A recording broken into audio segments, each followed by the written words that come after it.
Hi, I'm David Cogswell here at the Magical Kenya Travel Expo with Bridget Murugi, and this is Insider Travel Report.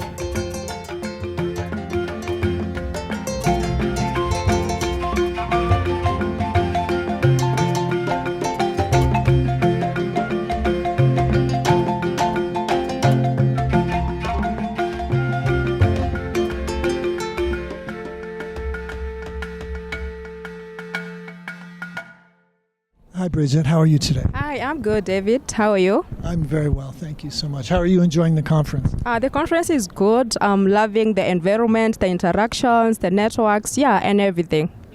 Yes. Yes, it's great. It's great. Bridget has started a company which I think is very interesting and would be interesting to American travelers who are looking for, maybe have evolved a little bit beyond some of the package travel styles that they've been used to, and it is what she's calling slow travel. So can you talk to us a little bit about what that means? Yeah, sure. So I have a tour company called EcoPath Adventures.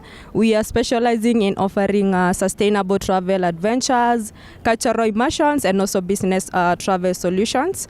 So basically what you're trying to promote is a slow travel, whereby you don't have to go through a rushed safari. You just pause, visit a destination, get to interact with the people there, get to have some more time to engage, and also to understand the way of the living, like how they do their things, how they have their daily operations, and all that, as opposed to having a rushed safari whereby one day you are rushing from this destination to the other. So we want to change it and bring it in a way whereby you don't have to visit Kenya like within 7 days. Just come, go to one destination, get to immerse yourself into that destination and get to learn more. So in that way, I feel as a travel consultant operator who is coming up and trying to practice the sustainable tourism which is being promoted currently, slow travel is the only way we are able to achieve that.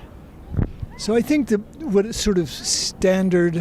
what is developed as the standard way of packaging a vacation, you might go maybe 2 nights and 3 days to a safari camp, and then, as you say, you're on to the next one. They want to show you a lot of different things.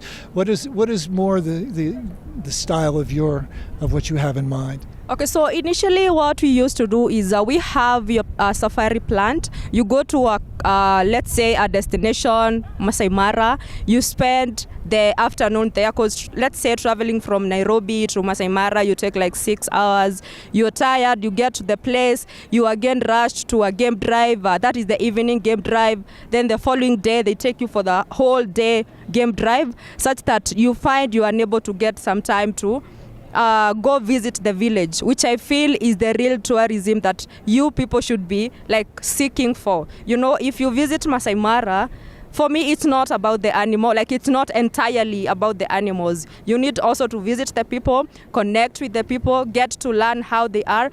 And one thing that we have done to differentiate ourselves is most of the packages we have to a village visit as an optional activities. But for us, it's not an option. Like, I feel you have to come, visit the village.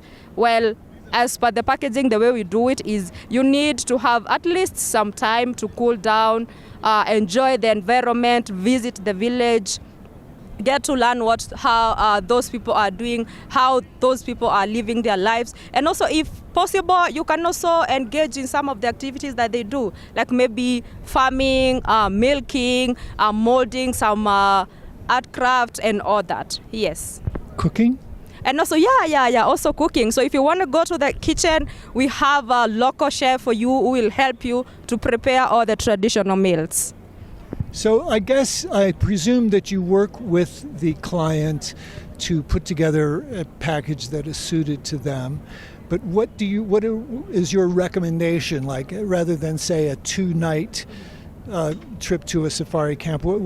How would you design a, say, 10-day trip, ideally? Okay, so if I was to sell a 10-day safari to Kenya, I would first sit down with the client, ask them, what do you want to do? What do you want to see? Then from there, now we can curate a customized package just for you. And now ensure between those days that you want to be in Kenya, you have most of the time experiencing almost a similar thing. If it's northern Kenya, come for 10 days, let's have a package purely for that part. If it's the other part, the coastal part, let's create a package just for that. With that, you are able to spend the time. You are able to sit down, relax, go slow, reflect, and connect with the nature, yourself, and everything that you'll be needing to do on the specific destination.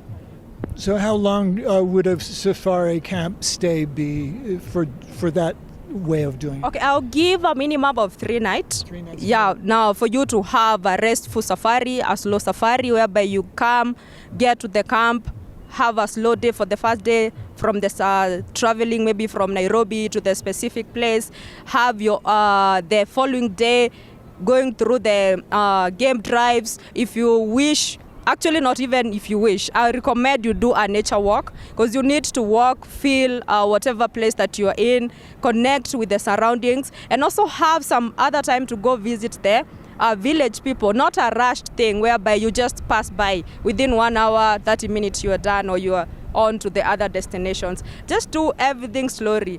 Go visit the place, interact with the people, go to the park, have a game drive, enjoy a nature walk. Yeah, with that I feel you'll have all the time that you need to explore and to connect deeply with the destination that you are visiting. Okay, I think we get the idea for that. All right, well, Bridget, thank you so much for sharing these ideas with us.